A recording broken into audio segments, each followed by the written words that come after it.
Hello and welcome to the Consistency Project with E.C. Sinkowski. My name is Patrick Cummings, and every episode I have the privilege of having a discussion with E.C. on subject matters that range from nutrition to fitness to the choices we can all make to live a healthier, more functional life. By exploring both the principles at play and the actions worth carrying out as a result, it's our goal to get you thinking, get you moving, and get you taking more consistent steps toward optimizing your well-being. Thank you so much for tuning into the show, and how are you, E.C.? I'm good. How are you doing? I am fantastic. I am so excited to have this conversation with you. This riled me up the other day, and I had a moment and I posted things to Instagram, and I always do this. I'm like, just ignore it, move on. Right. And then you post it, and then you're like, and now I have to deal with the fact that I just posted it and all the questions and all the people telling me that I'm wrong. So I'm very glad to have this conversation. What the heck are we talking about? We're talking about Lucky Charms and Joe Rogan. Yeah. Why don't you give us the context? What happened recently, at least recently as of this recording, and then we can dive into a more sober conversation around these ideas. Yeah, I was sent the article, social media post by several people, the one that was shared by Joe Rogan, and so of course it got a good amount of traction. Basically, it's about a food rating scale, a way to rank foods as more or less healthy. Which is not what anybody thought it was. Right. Just to point it out. That's not what anybody cared to notice. Totally. And as far as I understand, there's actually been like more than 100 of these different scales that have kind of put out there that have just developed to help the public or manufacturers or organizations make better and worse food choices, like put together a more healthy product or a more healthy school lunch or something like that. And so the one scale that we're talking about now with this article is called the Food Compass, and it was developed by a group of scientists over 3 years from the Friedman School of Nutrition Science and Policy at Tufts. And they published an original paper in 2021 explaining the criteria that goes into their system and how the scoring works, and then had follow-up publications in last year, 2022. Sometime last year, it looks like a preprint paper came out pointing some of the flaws within this Food Compass rating system, which I think now is en route to final publication. The lead author on that flaw paper is Ortenzi in the show notes. And basically, they created a graph that was showing the absolute score value of Lucky Charms as that higher than steak. Now, the point of this paper wasn't saying that the whole system was totally worthless and everything about it was bad, but it was like, hey, look at some of the flaws in your rating system, right? Very kind of just typical academic paper. Not saying this is like totally terrible. Yep. And then what seems to have happened is that a company called the Good Ranchers, they basically do meat from local and independent farmers.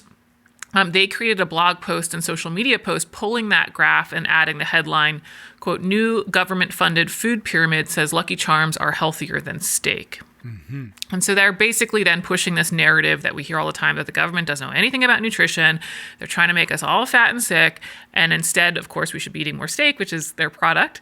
And then if I've got my trail right, that social media post was reposted by Joe Rogan, sort of lamenting how our government, again, doesn't know anything about nutrition. And, hats off to Good Ranchers for getting Joe Rogan to repost their content. Their marketing is done for some time.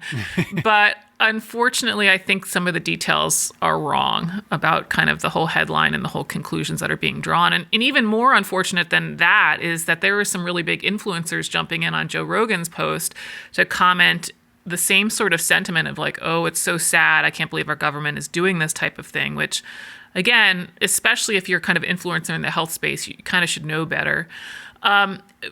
Especially, like, just look at some of the basic facts, which you already sort of hinted at. The Food Compass wasn't developed by the government. A, it's not a government recommendation. B, it's not even a food pyramid.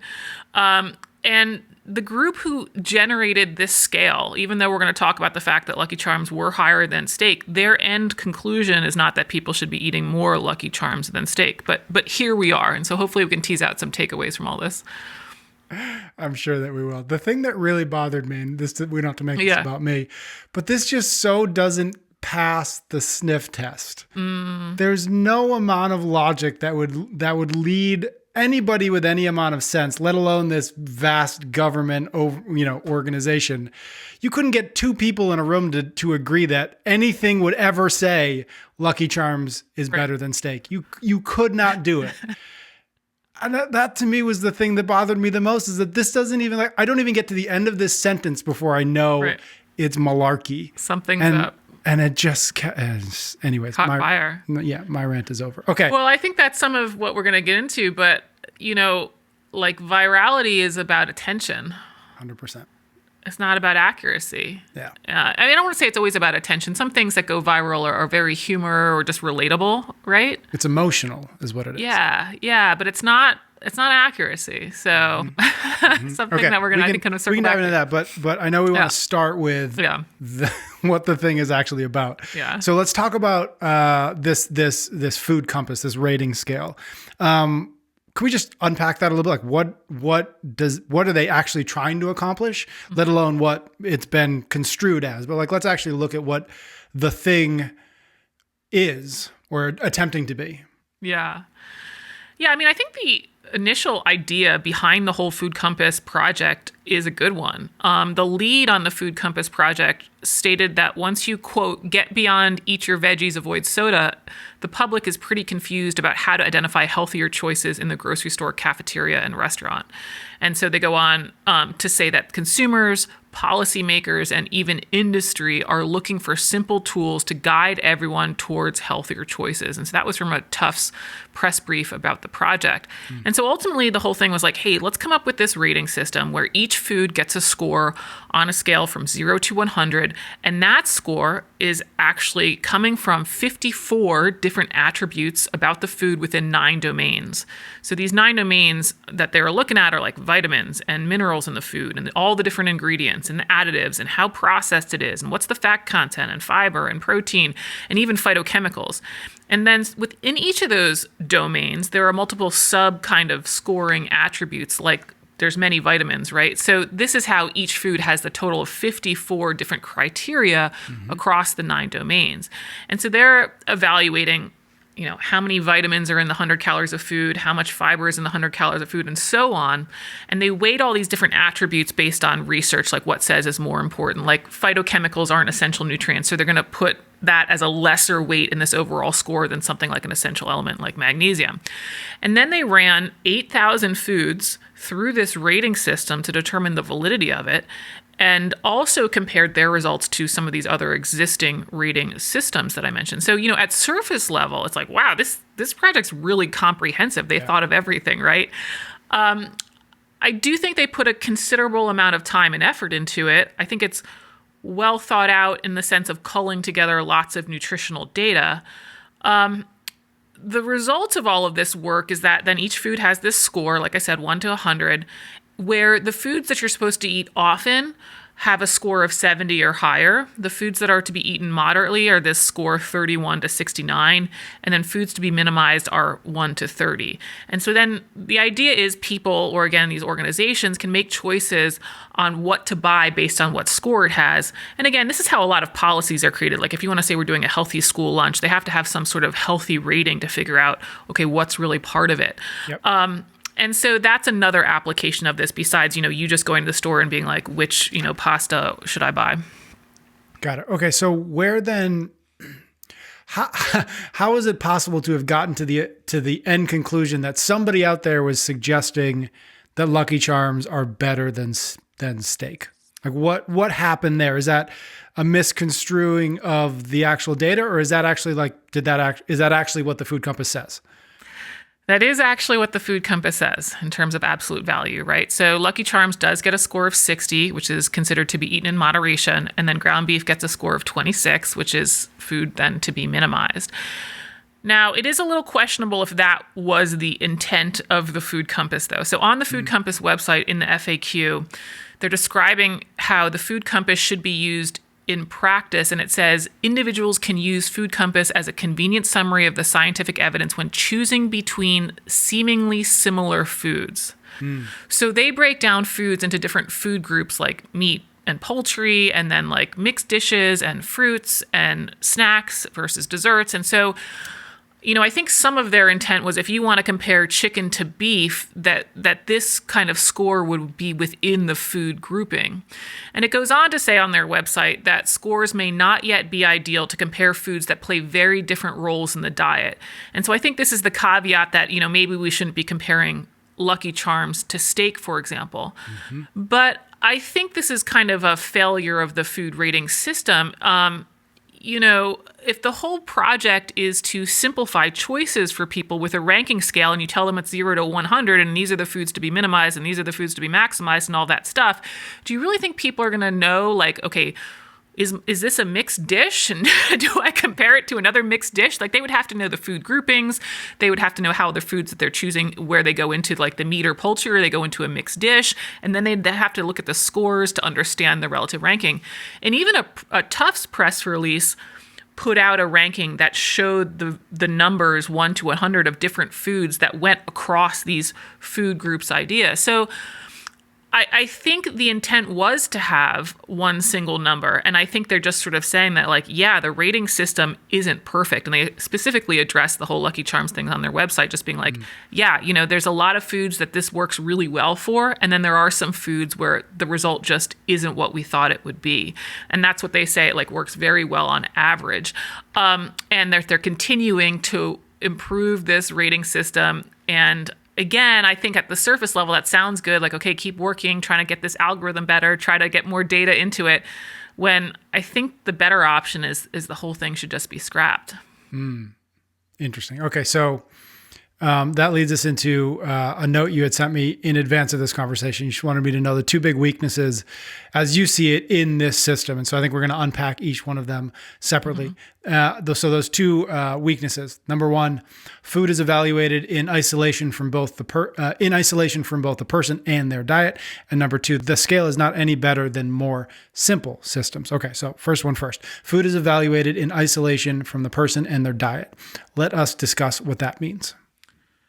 Yeah, I mean, I'm sure you and our audience can kind of say this out loud with me. I mean, like, what determines whether a food is good or bad is not like by itself. It's whether that food fits together with all the other foods consumed that day. A single food in isolation, it's really hard to say good or bad. And this isn't because I'm afraid to call processed food bad or a poor choice. It's just that a healthy diet can include poor quality foods. And so if all you've eaten all day is steamed salmon and chicken and fruits and veggies, a piece of cake, while on its own is not particularly healthy, in combination with the other foods that day are likely a very healthy choice for that person overall.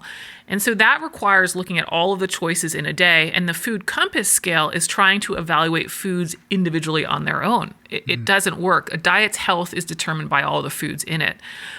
And then the second part of determining kind of the health of the diet is not just looking at all the foods in it, but how does that compare to the needs of the person? Is the person big or small, active or sedentary, trying to gain weight or lose weight? All of this changes the context such that a piece of cake can be a good or bad decision. And I don't want to get too theoretical because I think generally we do need to be eating less cake. But I do think that some of this is ultimately what leads to our confusion in nutrition. We keep kind of looking for these simple yes-no rule structures. I can give you a yes-no decision, but I need to know what else did you eat today and what are your goals. I can't just give you a yes-no decision based on looking at the food itself. So creating a rating system of food in isolation from the whole diet and the person is like, yeah, there's going to be some holes here.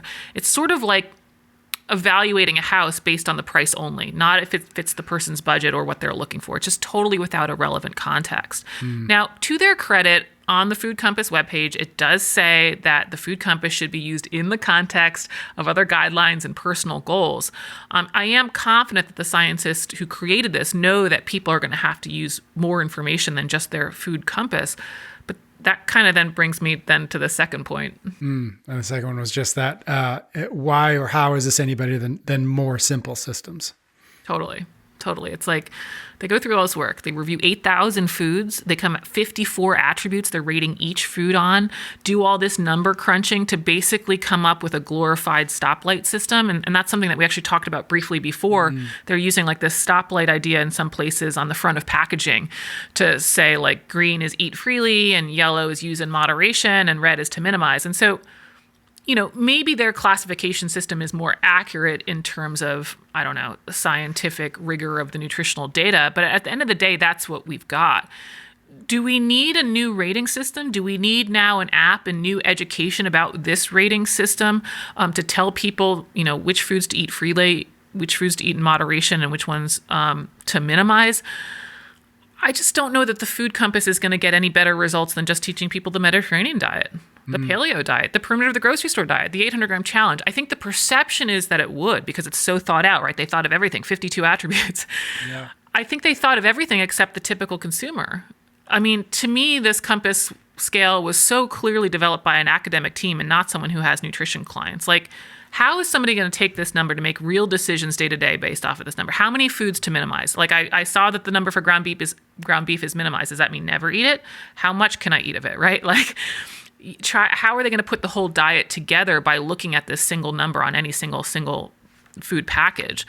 So education around moderation and minimization in the context of the person is missing. And so I just think that we're better off using something that's existing and or just more simple. Teach them a Mediterranean diet. Teach them the 800-gram challenge. Teach them the perimeter of the grocery store diet. You're going to get the same results because that's effectively what you're doing by telling them eat freely, eat in moderation, and minimization now they just have a number associated with it.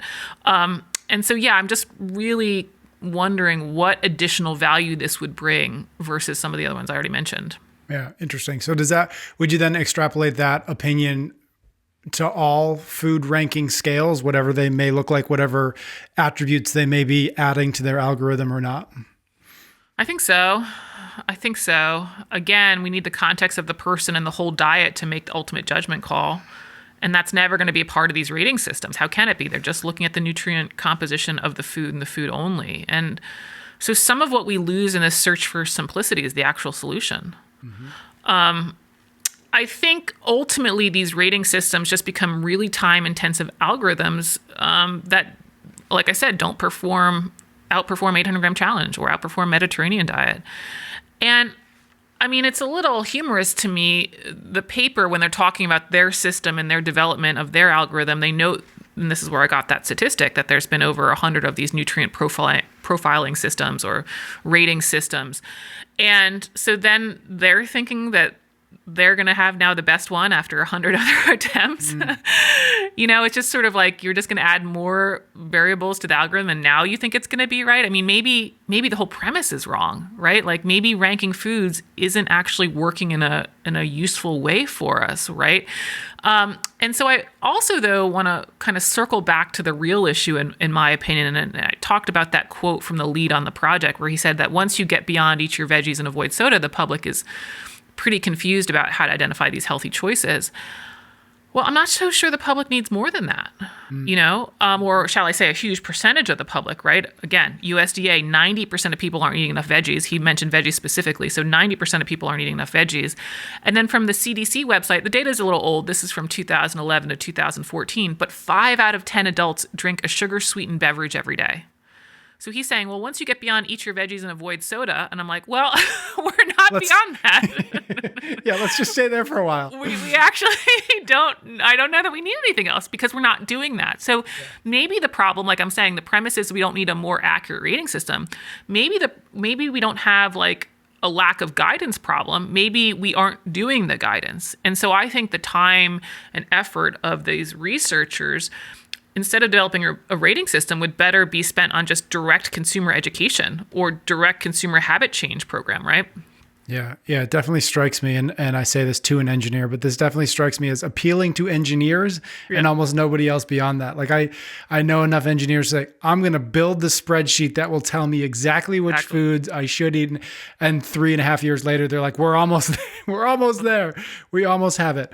Totally. Before we move on, talking about this idea of food kind of ranking scales, it reminds me, we've talked about the zone diet before. Does that fit into that category in the sense of like 9, whatever they called it, 9 points or 7 points or 3.5, whatever they called it, I forget. Is that the same thing, or is that different enough that it is perhaps useful in a way that the food ranking scale is not? They're both, at the end of the day, they both kind of like give you a score, kind of something to aim for or something to make a decision based on. Are they similar enough to be kind of couched together, or are they different in what they are and what they're trying to accomplish? I think the zone is still better because it's still putting together the overall quantity of the diet for the person. Yep. You still have a target of what the context of your whole diet will look like, but there's total number of blocks. When you get a scale, of like, eat more or less of this food, but there's no total of like, and this is what you're going to eat on the day, and this is how many of the minimized food you can eat, you're still sort of lost in this, like, well, how do I put it all together? The zone puts it all together. It's a step away with the block system. It's a step away from the variables that we care about, calories and macronutrients, but you still get a whole picture, which is head and shoulders above just kind of like, yeah, eat more or less of this. Got it. Okay, moving on a little bit. You had mentioned, or I'd brought up, and you'd mentioned the idea of virality. And really what sparked this whole conversation is really Joe Rogan posting something. Yeah. And so can we just talk about that a little bit, the whole spectacle of like the headline and the publicity and the piling on and the government's out to get us, which still baffles me. But can we just let's talk about that a little bit? Yeah, I mean, I kind of mentioned like it's viral stuff is about attention. It's not about accuracy, and it gets our attention because it's so different. And I think you just have to really keep that in mind. Like, why are we so attracted to this content? Why are we so attracted to this, government is trying to kill us thing? It's like the fear angle of it. I think, again, the humor or the relatability of some viral content, it's just like entertaining. But in terms of nutrition, like it's just really, I have a really hard time coming up with something that would go viral that's like really meaningful. Mm-hmm. I'm waiting for one of my fruit and veggie posts to go viral. It just hasn't happened yet. Like, where are the millions of views on the 800-gram challenge plate picture, And that's and that's just sort of it. It's like, guys, who went super viral? Liver King, right? And then we find out that his diet's not even what he says it is. Oh, and he's taking some performance-enhancing drugs, right? It's like, so I think you kind of have to keep that skepticism lens on. You have to be a little less reactive and think about it as like, okay, this is attention getting. Accuracy is probably questionable. Mm-hmm. Mm-hmm. I concur with that. Anything, I think we've probably nailed it, but anything else on this subject of the Food Compass or Joe Rogan specifically, maybe, that is worth mentioning before we wrap this thing up? I don't think so. Other than don't believe everything on the internet for the I think that's a good wrap. All right, EC. Thank you.